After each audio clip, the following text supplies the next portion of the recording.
Hi, good afternoon, and welcome to my living room, which is also coexisting with wherever you are right now while you're listening to this. I'm Robin Richardson, and I'm going to talk today about hell. Hell.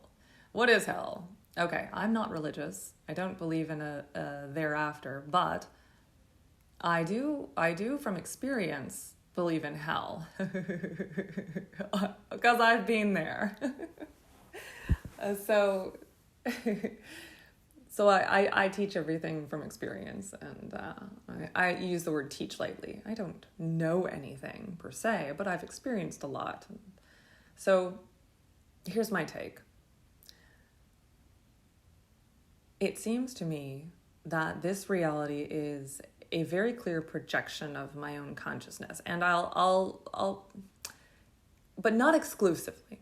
I feel like what's happened here, and this is the framework Eora, the higher dimensional perspective on reality that I take, we're all consciousnesses that have been programmed into a matrix that is a collective simulation. And the purpose, as far as I can see, so far, of this simulation, are you ready? Drum roll. What's the purpose of the simulation? Well, imagine 12th dimensional super intelligent beings that love to engineer and create beings and create realities. And imagine they create things, because they're such great creators, they create things that are more powerful than they are. Sort of like we've created AI, which potentially has the power to become more powerful than we are. I believe, in one regard, that this matrix was created as a kind of holding cell, as a kind of mirror maze for creator beings who would be too chaotic if they didn't go through this simulation first. And I believe this because of simulations that I went through in my head that led me to recognize it's like I was one of these beings dealing with difficult creators and negotiating that we would create a limited matrix for them to go into so that they could learn before we let them out. So I always do the exercise of putting myself in someone else's shoes in order to understand how things work. I sort of reverse engineer things that way. And so my hypothesis comes from in a deep mystical state, in a deep psychosis, exploring these ideas firsthand, believing myself to be one of these creator beings, or at least playing the role of them, and engineering and delegating. And so what I believe has happened is this dimension, the three-dimensional reality that we're in, is a dimension of time, space, and limitation, meaning we're obviously creating our own reality. That to me is very obvious. It's very, very obvious. So the very stressed out, repetitive person is going to have a very stressful, repetitive life, and the very easygoing person is generally going to have a very easygoing life. That's an oversimplification, but anyone with eyes to see and general pattern recognition skills can see that life is more or less a projection. So I believe that we are here because we're always projecting, we're always creating our realities. If we weren't inside this three-dimensional matrix, we would have the power to basically manifest our own nightmares and torture ourselves endlessly, instantly. We would have unbounded creative abilities. We could rip through everyone else's creations and destroy everything. We could wreak a lot of havoc on all that is, which is infinite.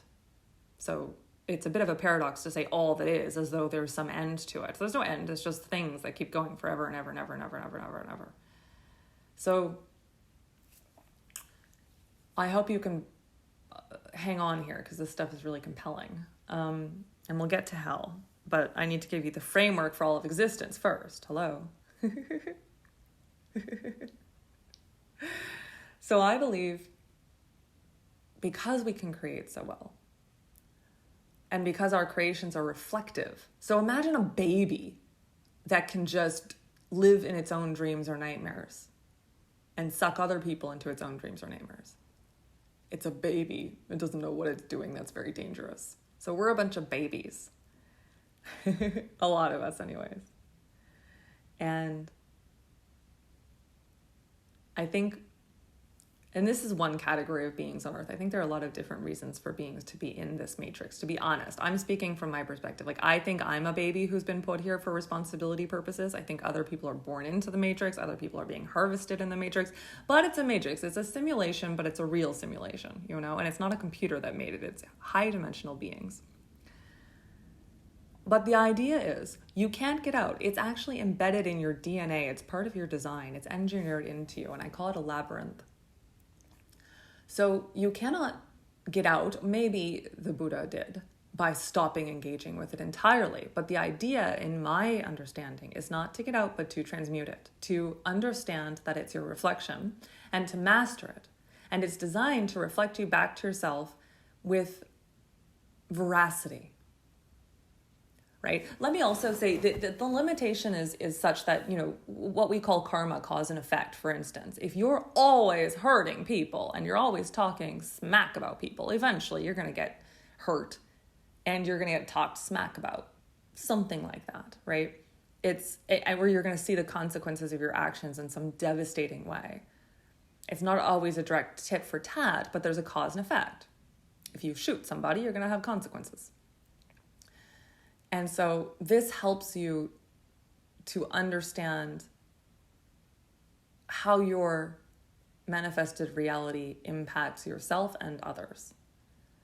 And it helps you to achieve mastery of yourself through recognition of these consequences. Or, unfortunately, what happens to a lot of beings in this situation, they just keep echoing horrible things back to themselves without realizing that they're the creators. They keep complaining about the reflection instead of fixing themselves so that the reflection fixes itself. And they end up recursively falling into a sort of increasingly tightening tit-for-tat reality. And that is really, we'll get into it, that's where hell starts to manifest. That's where hell starts to become this inescapable reality. So the structure is, and it's brutal. So I don't know, in terms of cosmology, I haven't determined yet whether the whole thing was created by malevolent beings or benevolent beings. I don't know. Or a combination, or created by benevolent and taken over by malevolent, because I will say there's such brutality in the, let's say, when people are approaching liberation or self-mastery, like Neo, the Agent Smith wars are so brutal, and a lot of people refer to this as archons. I like to go into Gnosticism for this.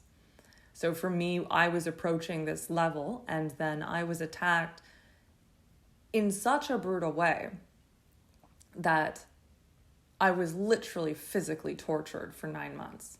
Absolutely tortured. Mentally, psychologically, and physically tortured. With the aim of unaliving me before I could achieve a certain level of awareness.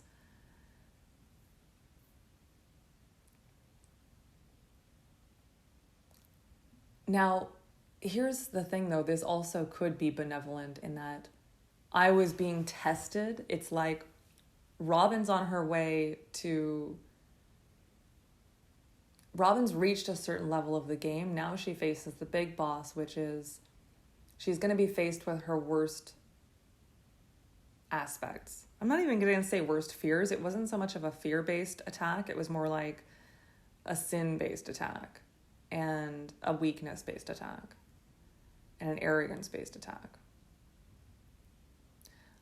again, I'm just sorting through. I'm not here to say I know what the cosmology of reality is. I'm here to say these are my hypotheses based on my own experiences.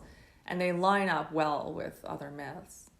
And myths are just the word I'm giving to. Other people have approached the same understandings through similar experience, and they've become religions.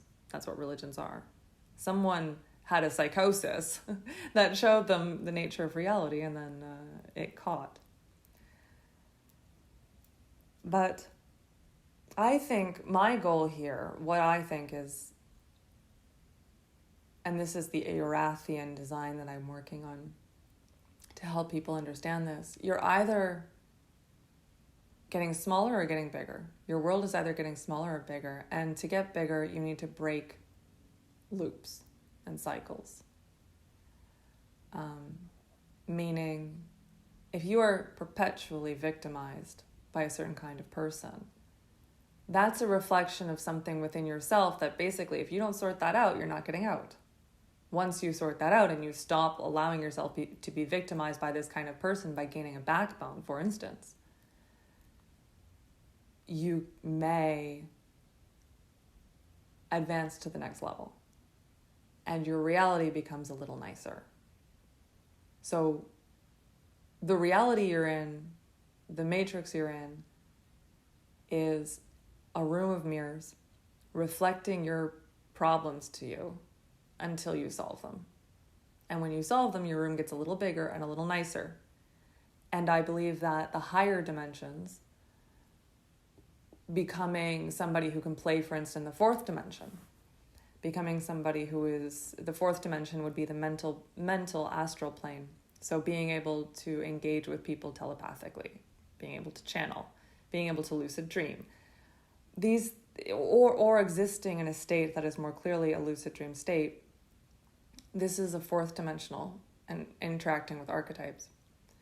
Once you've mastered your third dimension to a certain degree, you can progress to your fourth dimension. And so on. You can keep progressing in that way. It's like the limitations exist in direct proportion to how much you need them. So as long as you're going to keep hitting yourself in the face with your own nightmares, you're going to stay in a limited reality. And as you get more responsible, self-responsible, and master yourself, you're going to be able to move up to higher and higher realities. That's what I perceive here. And so let's go back to, okay, so heaven, what is heaven and hell? This is very interesting. I as somebody who's had multiple near-death experiences, I believe in a kind of quantum immortality. Reincarnation, maybe. We certainly never actually die. And I think what I mean by quantum immortality is I think I've died a lot of times in a lot of timelines and then kept living in other timelines. And I think I've been experiencing a kind of afterlife while still alive. So I've been, after my near-death, and I say this because after my near-death experience in 2020, I woke up in a reality that was totally different and much more dreamlike. I woke up in a reality where I would think a thought like, this is almost like I'm in Oz. And then a kid would walk by and go, the Wizard of Oz. So everything became instantly echoey and cartoonish. And that was shocking at first. All the colors got turned up and everything became really cartoonish. And again, it's what a psychiatrist would diagnose as psychosis. The sun shines when you're happy and aligned, and the rain falls as soon as you step out of line. And that's true for me. It was true, especially in the beginning. So I believe I woke up in the fourth dimensional reality. I'm living in a dream more so than I was when I was Robin. And now I'm Orath. Now I'm something different and I'm living in a different reality. But there's some continuity because I'm not in a new body. And the same people are still around. I think I've lost a lot of them. I can't reach a lot of people from the past life. But I've been living between heaven and hell. I had higher dimensional teachers when I first died. explaining to me manifestation for my life, because it was very important. Because when you move from the third dimension to the fourth dimension, which is what I think happened, I graduated to the next level. You manifest your thoughts much faster, which means you're going to be in heaven and hell states. So what is heaven and hell? It's not a sorting mechanism for how good or bad a person you've been, although I understand why that is an easy perception to have, and I'll explain that. But they're reflections of your own inner state. Are you dreaming heaven or are you dreaming hell? So I was very strictly holding on to dreaming up heaven. I had beings in my head and in my electronics like drill sergeants. Robin, you better stay happy or you're in trouble. It's like somebody suddenly gave me the keys to a race car and I couldn't get out of the race car and it wouldn't slow down. And I needed to learn to navigate these corners. So I clung to joy for my life. And in clinging to joy, I was able to sit in a house in the country for 3 years alone in heaven. Bliss. Oh my God, it was so nice. Money came to me. Everything was beautiful. Everything was good. I will say very boring. Very boring, but very good. And then the problem with hiding out in heaven is the shadow comes to get you. And I've talked about that in previous episodes, so I won't dig into how and why. But in 2023, I was systematically taken piece by piece down from heaven and into hell. And it was a 9-month process, beginning with a telepathic relationship that just chipped away at me. And this entity had the goal of landing me in hell. So what is hell? It's also a manifestation of your inner state, but you can be tricked into it. And that's the interesting thing. I think I was in the pit of hell for 3 days, and it took 9 months to drag me there. So a lot of people say, well, I'm so happy. I know how to stay in a good place. I can't be taken down. And it's like, it took 9 months to drag me down, but believe me, there are beings, entities, aspects of yourself that are dedicated to the task. And they're smart. Mine are smart. So, okay. So how does one end up in hell? There are 2 ways, right? There are probably more than 2 ways, but there are 2 key ways. The one is to live in an actual hell state internally, to be hateful, to be vengeful, to be lustful, to be prideful, but I mean like in an extreme way. And I'll describe those people because they were there in hell with me. The way that I went, I'm not one of those people. I was attacked relentlessly and exhausted and dragged there. So it would never have lasted. It was a visit. It couldn't have lasted because I don't have a hateful heart. I'm not guilty. And that's why bad people go to hell, because they feel guilty. You wouldn't actually go if you didn't truly feel guilty. And I don't know what that says for psychopaths, but I don't think you are a psychopath after the moment of liberation from the body. So you might actually end up in a hell in the non-physical fourth dimension.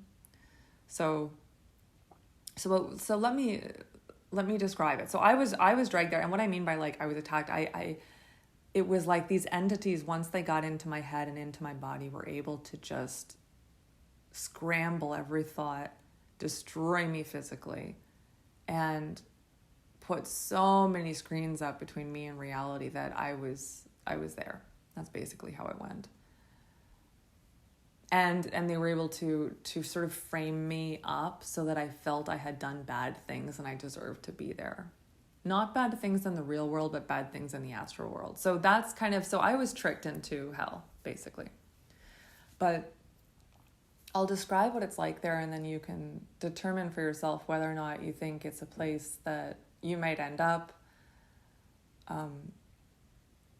it's so scary. It's a really scary place, and I can understand why the Buddhists say that it's impossible to get out, because it's very hard to reach up from there. There's nothing good to reach for. You're kind of lost to yourself. Again, I wasn't lost to myself, but how do I say? The longer you stay there, the harder it is, because the living situation is so dire. It's so dire. And I think, and I'm talking about a living hell. So I think there are astral hells. There's the afterlife hell, the non-physical after you're dead, which could be a lot more exaggerated. Maybe fire and brimstone, I don't know. But the hell that I was living in, I was manifesting while I was in the physical earth matrix. So it couldn't be fire and brimstone. It had to be on earth. So it's whatever that was the lowest vibration embodied on earth is what I experienced. So I'll describe it now. The day that I walked into hell, and I remember making the decision to go, and I remember everyone, and I say everyone in my head was so scared for me, except the few people who were dragging me there. They were so scared. And I was scared. And I walked out the door. I lived in Parkdale, Toronto. I walked out the door, and the first thing I noticed, I'll describe in pure detail hell. The first thing I noticed was bumper to bumper traffic. Every car that was on the street. Every car that could be on the street was on the street. Sirens. The colors were all turned down, so muted colors. The sounds were extra loud. And the people, well, I'll describe one thing, the saddest thing that happened while I was there. And they really did a number on me. They made me fit hell because they were screaming through my voice for days on end, and I hadn't slept in 10 days. So this is how they primed me for hell. I hadn't slept for 10 days because I thought I had to save the universe with my channeling on my rug. That was the setup. And I was in totally far gone state. I wasn't eating. And not sleeping for 10 days is absolutely destroys your brain. But they were screaming through me. I had these men screaming in different languages. And the goal of that was to fry my vocal cords so that I sounded like this. I sounded really scary. I looked really scary. I wasn't showering. I wasn't changing my clothes. I stank. Oh, I stank. I looked like an 80-year-old woman. My hair was matted. Thank God I washed my hair on the final day before I went out so it didn't end up dreading. And my voice was gone. And I called an old friend to ask for help. And when I called him, and normally, oh, hi, Robin. Oh, it's so good to hear from you. How are you? He sounded, first of all, the phone was crackly, which it never is. Crackly and distant. This is an iPhone. That's never. I haven't heard a crackly phone in 15 years. And he sounded far away and slow and miserable. And I couldn't speak. I could only speak really slow. It was like, everything was heavy and slow. And I knew there was Robin inside of me, but this slow, masculine, heavy, fried voice was coming out, and there was nothing I could do about it. There was nothing I could do about it. And this man, Steve, sounded miserable, and he was speaking slow, and he was far away, and I was trying to say, help me, I'm stuck. And he was just like, oh, well, yeah. Pure sorrow, coldness, far awayness, and a kind of, it's like there's a barrier up between you and everybody else, and nobody can see or hear you properly. And the people, so I left that phone call and I realized I'm really stuck. This is worse than I thought. And walking out on the street, everyone was on drugs or drunk, midday, or fighting, or angry, or screaming. And if I walked into a convenience store to get water, and the owner yelled at me at the top of her lungs to get out, and she was shaking. I know I looked scary, but she was also a different kind of human being. So it's the same reality, but you're at the lowest vibrational version of it, the lowest in the multiverse. And so this was what I call my death walk, because there was no way to survive it. I mean, I hadn't slept or eaten or drank, and I was stuck outside wandering the streets, and I continued to walk. I walked for 3 days without sleeping or eating still. And so that's 13 days with no sleeping or eating. And I couldn't stop or get food or water because everywhere that I stopped, I was attacked. I remember getting into a taxi cab. I can never get into a taxi cab again because I think I scared them, and they were just screaming at me, "We're recording you." But they would scream at me, and I would say, "Can you take me to the hospital?" And they would say, "I can't understand what you're saying. Get out." So whatever words were coming out of my mouth weren't landing, and people would respond with irrational anger, and none of the communication between anybody worked. Even once I got to the hospital, it was impossible for me to be seen because nobody could understand me. And it was like a Kafka novel. Everyone was cyclical and confused and confusing and unconscious, deeply unconscious. So, and then you've got really strong gusts of wind and noxious smells. And of course, for me, I was swarmed with demonic voices in my head mocking me and trying to get me to do dangerous things. Very scary. Very, very scary. But I think, so here are my insights. I think a lot of people exist in this state while they're alive. And a lot of places in the world are like this a lot of the time. And those people exist in hell. And it's not because they're bad people. It's because they're living in a way that has a lot of hatred or guilt or victimhood or something like that. And that's not to, and I don't want to, there are places in the world that are like hell that innocent children are born into, where people are stuck there geographically, and I'm not going to talk to whether or not they are manifesting that reality, but they could live in a heavenly version of that place. So I'm not, but a lot of people do exist in a kind of self-perpetuated hell, and you can see it on them, and you can see it in them and in the way they talk. Now, if you are not like that, you probably don't encounter that very much. But here's the thing, it can blindside people upon death. And this is why it's really important, because someone can live a great life and feel great all the time, especially, and this is the real trap. Because I had the privilege of experiencing hell before dying and experiencing the afterlife before dying. Because, again, the afterlife, what it is, let me explain the afterlife as far as I can understand. Remember I said you're stuck in the 3D matrix for responsibility purposes. When you leave the body and you go into, you're in the fourth dimension. Then you're in the astral plane, purely mental. Then you're manifesting instantly, you're dreaming. And you're dreaming in a way that you're dreaming, but you're waking up from the dream of 3D and entering the dream of 4D. So you're waking up from the dream too, into another dream. But when you wake up from this dream, the shock of it spirals you into heaven or hell. That's what's happening for most people. That's why the Buddha says, meditate, learn not to get engaged with the thoughts so that you don't get spiraling. Because when you wake up, and this is what happened to me in my near-death experience, when you wake up from the dream, you see the whole thing clearly for the first time. I'm not joking. So you might be living in the lap of luxury thinking, oh my God, I have everything I want. I have such a great life. I'm so happy. The moment you die, you're going to see the things that you missed, all your blind spots, how much harm you did.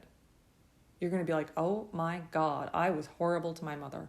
Oh my God, I was selfish. Oh my God, I hurt so many people. I destroyed lives with righteousness. I gossiped, I slandered, I stole, I was manipulative. And you create a reckoning for yourself when you see that with clarity. And in the moment that you die, you have that clarity. I know that for a fact because I did that. I had that clarity when I died. I saw the whole thing like a play. So what happens is, it doesn't matter how high vibrational you are. When you wake up and you see yourself for what you are, you may well spiral into a hell state. And you may well get stuck there and then reincarnate into something similar, either in the astral plane or in the 3D plane. Probably all reincarnation is 3-dimensional, physical. Or some people I think can get stuck in the astral plane, in the lower astral realms. I'm not sure. Not reincarnating, I don't know. But so I think it's very important to understand you can get out. It's not condemnation. You're not being judged. It's your own mind eating itself alive. It's your own mind torturing yourself for your own sins or forcing yourself to experience them. You're forcing yourself, and that's part of the design of the Matrix, is to force understanding before you're allowed out. And if you keep making the same mistakes, you're just going to keep torturing yourself for them.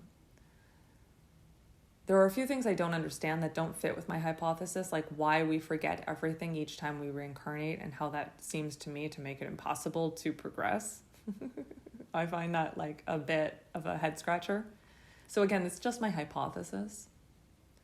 But, the simulation is my hypothesis, but my experience, like hell was real. I really did experience that. So I really did experience the life review. So I promise you that there is a state of existence like hell that is created by your own consciousness. And you can be there because you're a hateful, confused, or deeply guilty person, or you can be there because you were dragged there briefly. Or you can be consumed with grief,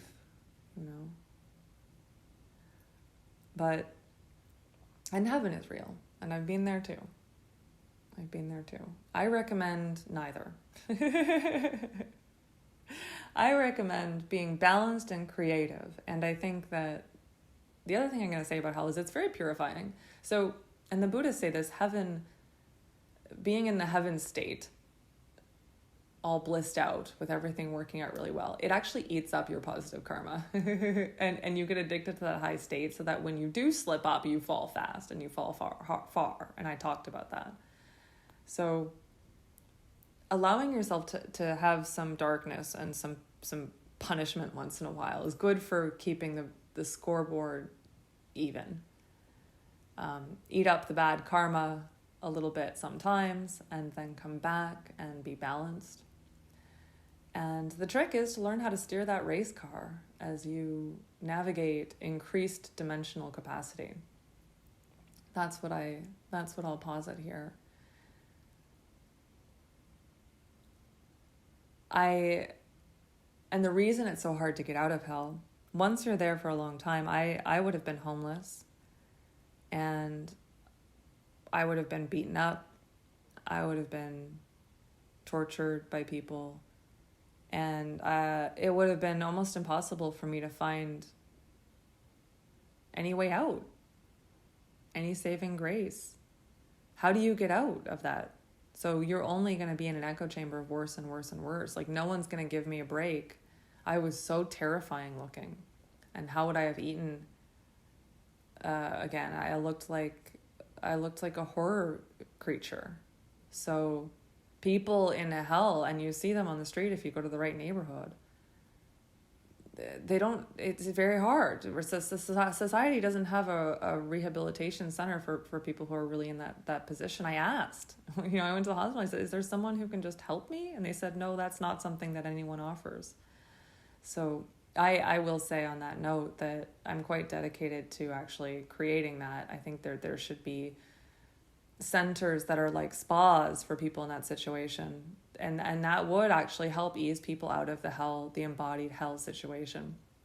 Baths, food, shelter, kindness. And if that person is dangerous, you can do it from a distance. So I think that would be very, very important, in my opinion. I understand it. I know that most people thought that I was dangerous at the time. I wasn't, but I understand it, and I stank, But there should be, it reminds me of Howl's, not Spirited Away, that big noxious creature comes in and the protagonist bathes him and then is rewarded because it was cursed with this nasty stuff, but it wasn't really this nasty being. And that's what a lot of people don't understand. You see footage of people rescuing dogs off the street and reviving them, and then you get this beautiful, healthy dog. Like that's those people, those crazy people that you see on the street. You think it's their fault?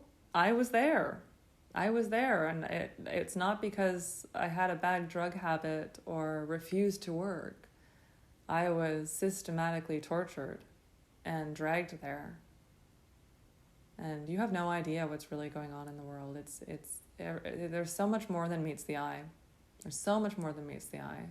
And I'm very dedicated to ripping the veil off of these things and letting people know that there's more to reality than they're taught to believe. And that things are more complex and more nuanced than they believe. So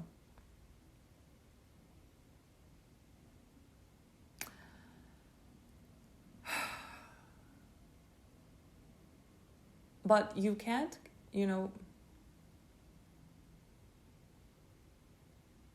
if you're dragged to hell, very different than if you resonate with hell. I didn't I externally resonated with hell and mentally, but not internally. So all I needed was a good night's sleep and a meal. And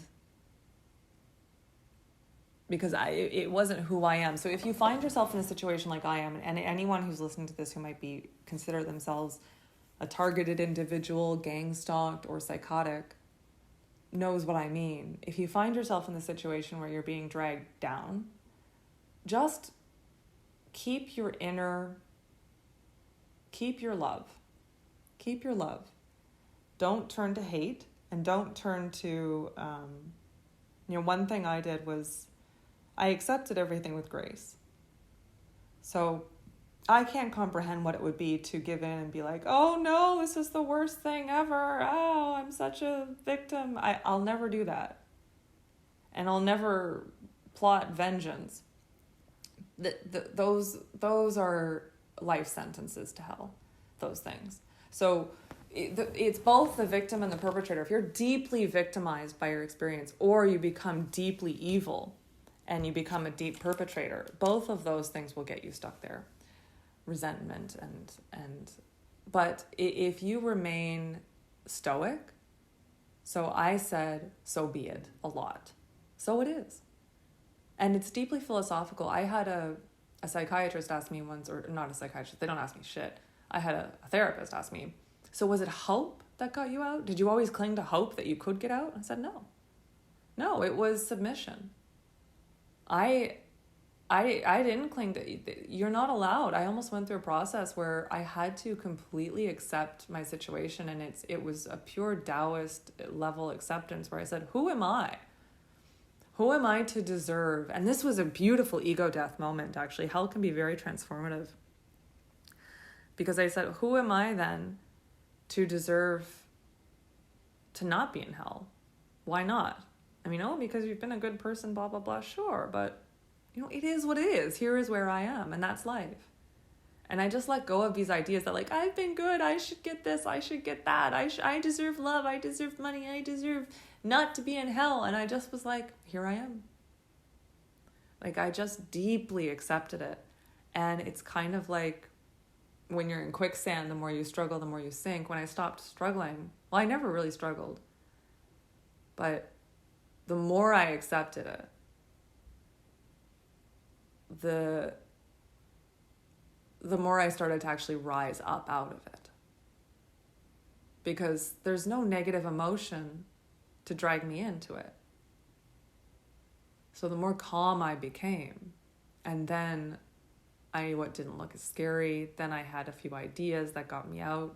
I disguised myself as an old lady so that my appearance wasn't so shocking. And then I was treated a bit better, and then I was able to get an Uber for the first time. That's another scary thing about hell. It's like a nightmare where I was trying to order an Uber, and not only would my phone never work, but when I finally got it to work, I remember spending an hour trying to press the buttons on the phone or touch the screen in the right place, and it never worked. I just couldn't. For the life of me, none of the apps worked. So it's like the one option I had was to go to my mother's, but it took me a day and a half to get to the point where I was in the right frequency, so I had to move my frequency up to the reality where I could literally call an Uber. It took me a day and a half to call an Uber to get to my mom's. That's how scary and hard it is down there. It's really hard. Really hard. So what I aim at now is taking my understanding of how I create my own reality, which I have a master's degree in, and I have a PhD in it from these experiences, and using it to create a really intentional reality that's not, it used to be intentionally good, pure good, but now it's about, like I say, integrating the shadows as well. It's not just good, it's fun, it's interesting, and I certainly would like to exist in a reality that is not so hard for people, especially economically. I hate the economic situation of the world and how hard people are on one another. These things kill me. So making these changes and doing so by becoming a large figure, I have my sights set on creating something of myself and getting my voice out there to help make the changes that I would like to live in, because for better or for worse, this is a permanent situation. Don't fool yourself into thinking, oh, well, I'll skip out. I'll skip out of reincarnation. I won't go to the light. People say, don't go to the white light, you won't reincarnate. This is you. This is your dream. There's no way out. There's only creating an increasingly better dream. And at least, look, again, I don't know, but this is what I saw. At the end of my hell experience, I saw that this is my realm. Earth is my realm. And I'm eternally here, but I'm also eternally creatively capable. So I can turn this into whatever I want with enough mastery and enough time.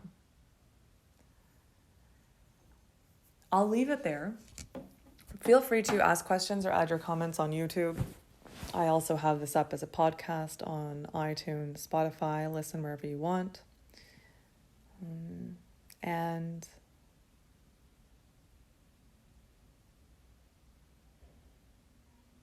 well, that's all I'll say for now. I have some weird, naughty things on my website as I'm playing with my shadow side and attempting to make money. So if you are the kind of person who is curious about those things, visit my website, orath.ca, and my Instagram, and you can play with me in that level because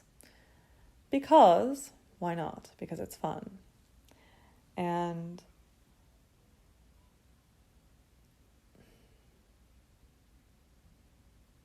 well, that's all I have to say for now. I will talk to you next week.